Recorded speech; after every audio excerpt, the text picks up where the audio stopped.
The impact of censorship on religious expression in modern society. 1. Introduction. Do not forget that modern censorship is enacted now through a prism of secular life. And do not doubt for a single moment that secular and scientific living produces new systems of censorial control over religious expression. The message begins with a discussion of the influence of tacit human belief in the recent acts of scientific censorship via digital platforms.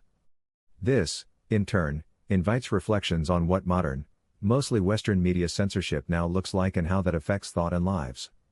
A short methodological overview and some historical perspective will follow.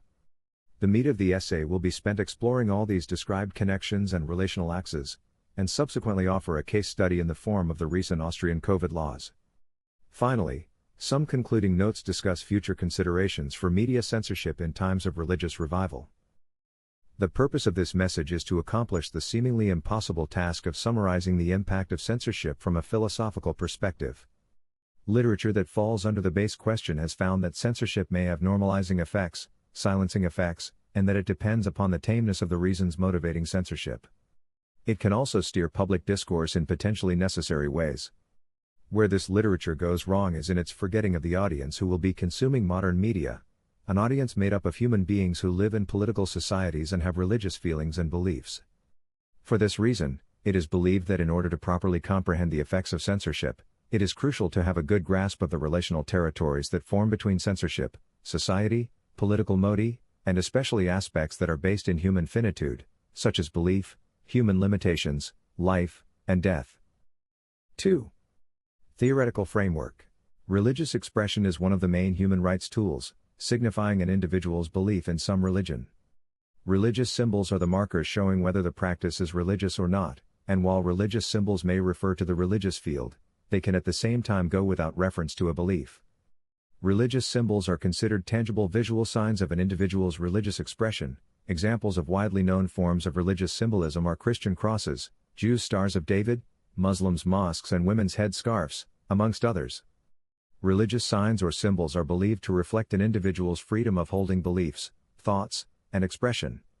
Furthermore, religious expression is regarded as the individual's freedom of expressing his or her religious and traditional practices. Religious freedom or freedom of expression is seriously threatened by the issue of the relationship between politics and religion, in addition to the different views and responses concerning these freedoms.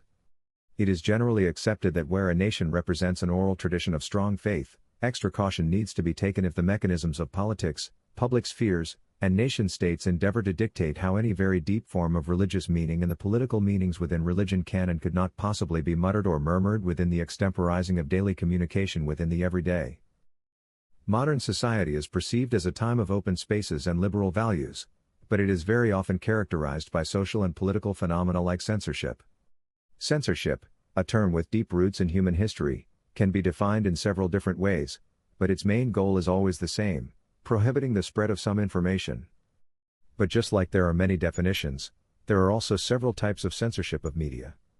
Such impacts of censorship need to be noted because these could be considered as the symptoms of the policy dissemination of silence, emphasizing relations between those practices, on one hand, marginalizing, subalternizing or exoticizing some religious subjects in society by censorship, ignoring them or representing their profound concerns and belief within the paradigm of mystical irrationality, as irrational, magical, supernatural or else. On the other hand, the effect relating to the use of restraint, in a white-out kind of way that could be detected in sportive settings in the West. 2.1. Understanding censorship. Censorship can be found in numerous media platforms including but not decreasing to political, modern, and religious cases. In order to elaborate more and understand why religion and its representatives in the modern world seek censorship, it is important to discuss the definition, understanding and forms of censorship. Understanding the term censorship sometimes confronts some difficulties such that it can be seen as a catchword and does not have a never-changing meaning. The form of censorship is not constant all the time because its character reflects existing social values, political beliefs, and cultural perceptions. At the same time, the theory of censorship is rooted in various disciplines including political economy, the sociology of culture, and aesthetics. Hence, censorship could be discussed from a variety of perspectives, each reflecting the methodologies traditionally used in the field of study. Censorship can be highly problematic as it sets boundaries on the freedom given when it comes to religious expression. It can easily be seen as an attempt for one group within society to dominate the rest through controlling the expressions of others, thereby commanding how they see the world and the actions others do. This restrictive behavior of the enforcing group can impact the rights of those who believe in other religions or have no religious belief at all. If freedom of speech is among the fundamental rights, then when religion is brought into the discussion, it should come with the same understanding.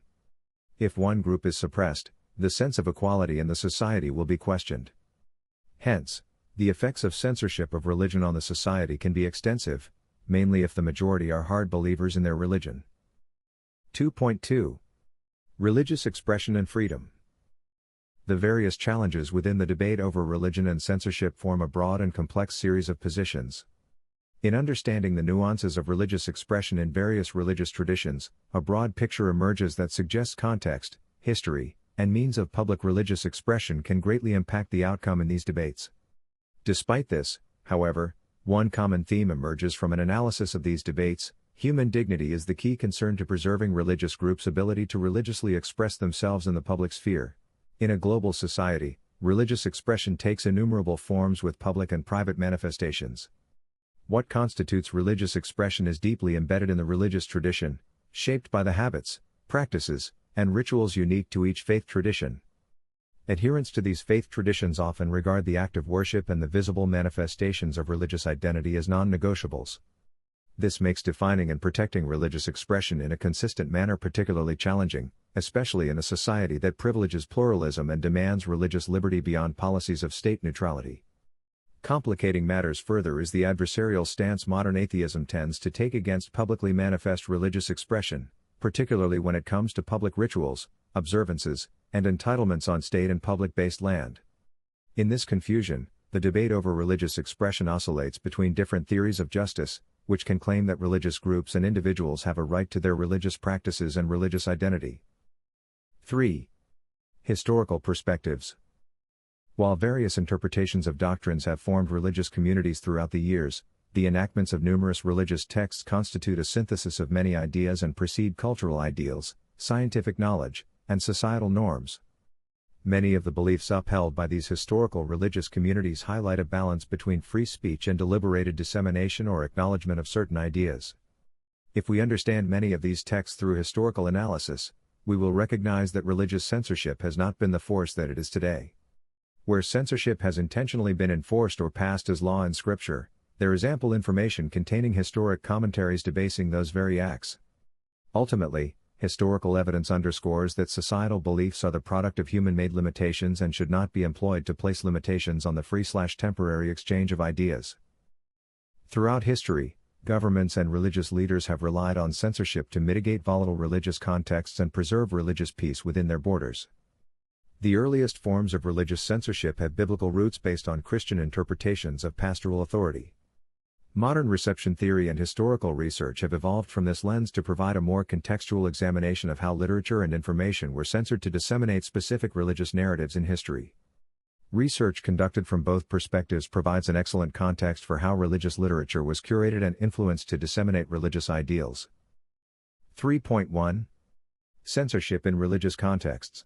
We can see some clearer cases of religious censorship, however, which help muddy the waters less and clearer. For instance, in the 12th and 13th centuries, the Catholic Church killed monks when they began to experiment with non-Aristotelian physics and metaphysics, while institutionalizing Aristotle himself as more of an authority on these and other matters than his Catholic doctrine or the Bible. Remember Galileo's famous trial for his contention that the earth revolved around the sun, and this in the 17th century. The death of Roger Bacon's mystically inclined thought in the 13th century is well detailed in Chesterton, 2. Censorship, of course, is not inherently political. It is already broadly established that censorship is simply the suppression of ideas, after all, which does not necessarily carry any intrinsic political motive. It is often the interaction of many capacities to act in one situation that creates a net outcome of self-censorship. That is, the logical conclusion, for instance, of a well-meaning pastor struggling with a potential complaint, desiring peace and unity in the premises. The governmental application of censorship, an inherently and extravagantly ideological state of being, is only one rough and violent application of the principle of idea suppression. A political motive may of course be openly a part of a theological motive. But this is hardly more or less problematic for either political or religious discourse. It must also be observed that suppression of ideas does not pre-exclude those suppressed ideas being true. 4. Case studies. What remains is the complex interaction of belief and social diversity, within which the loss of boundaries between religion, culture, nationality, legal system and terrorism requires new political, civil, moral and legal norms. The following section will examine a number of case study examples of how religion is managed in contemporary society, in order to attempt to evaluate and analyze mechanisms of control on religious expression in democratic society. The following 5 case studies illustrating contemporary examples of religion and media in democratic societies were selected through a targeted literature scan of representative and widely cited examples of research in the field of media, religion and international conflict, including debate on religious representation, racism and violence. There are 2 extremes which the issue of free religious speech revolves around. The first extreme is where people say and act in ways harmful to others, and other people are forced to tolerate. The second view is that almost any criticism is harmful and leads to discrimination and violence against religionists. In fact, harmful language and actions occur on a continuum from mild offense to serious hatred. It is the many gradations and variations, ambiguity and conflict which have to be accommodated by national and international law. 4.1. Contemporary examples. Naysayers argue that religion is not marginalized in the academy, and authorities will say the same. Nonetheless, it must be clear that as religion becomes less publicly salient, it will draw less respect. Religious expressions are made less visible partly because of censorship, so the advancement of religious freedom does help prevent public disapproval. As religious expression is pushed out of the public square, it is logical to think that religion is affected by less societal approval. According to research, anti-religious material is reportedly on the rise, with content characterizing religion as inherently oppressive. Academicians seem to be doing more of the same, as surveys show that people of different faiths feel their religion is disrespected on campus. Moreover, 89% of parents in the United States believe that professors have the power to influence students, how they think, feel, and vote. In 1973, a theater in Traverse City, Michigan tried to display Life of Brian, a British satire on Jesus, in its midnight movies, but failed amid objections from a local religious broadcaster. In a 1978 case, state employees refused sex researchers access to Mormon records on the grounds of religious doctrine. More recently in 2001, an anti-religious sign at the Department of Veterans Affairs Medical Center in Iron Mountain, Michigan was removed. The sign, satirizing the appearance of Mother Mary in the 1980s, included jabs at priests and the bishop. In 2007, students in Conway High School in South Carolina painted pictures to express their personal views. However, school officials censored the artwork, stating it couldn't be displayed if it depicted religious topics. Despite featuring Christian, Jewish, and Muslim subjects, the diagonal bridge was shut out of the school display. A federal district court declared that the school violated the First Amendment, disagreeing that students would construe such art as school-generated disclosure of commitment to religion. 5. Conclusion and future considerations. Theological traditions of the gesture of obeisances, or the creation of kosher and Sharia-compliant goods have long sermonized that authentic or correct religious worldviews are reflected best through moral behavior. Companies distributing secure video conferencing are gesturing in this respect. We are the ethical choice, they say of themselves, as they offer us products that help us govern. And they do so in part through religious expression, by showing us authentic religious recognition. We suggest that there can be no real breakout or since, in sealing tight these platforms, we have to identify where exactly we will stand in relation to them, for or against. In their algorithms is an ultimate division, structured by a manifest absence what authorizes and divides us. If we were to imagine such a fissure now, we would have to imagine the very possibility of an inside and an outside that appears at the very hinge of the virtual and the real. Whereas in the past the relative reach and density of a faith community could be seen in its bricks and mortar, its leap across distances, and its small clusters in cities, today, as our presentation focused on religious racialization suggests, this means at least partly that the plausibility of a religion can be abstracted from its actual existence in any one population, and decoupled from an identifiable, or named, population of believers. In this sense, our experimentation points towards how modulated religious expression functions as a kind of credential. But it never entirely reflects this genuineness, No matter how much canny buzzword deploying goes into expressing a religious white nationalism, my bedrock authentic white supremacist belief still gets quarantined. Take this perspective to its painful conclusion, and communities looking to prove their moral status, such as the Black Church of Facebook, prove themselves in the process to be cheating the system. In conclusion, this message has sought to demonstrate the ways that censorship has a profound role in shaping the contours of religious expression in the modern world. It has shown how the practices of censorship, moderation, and filtering exert a range of limitations and regulations upon users which are often deeply embedded within the facilities that technical platforms provide, as well as the ways of thinking and governing populations that they make possible. Experimenting with these religious networks attunes us to the ways in which the politics of these networks decree that some forms of religious expression become more visible and virulent than others. My name is Caesar and I'm a voice in the desert. You can find us at www.avoiceinthedesert.net.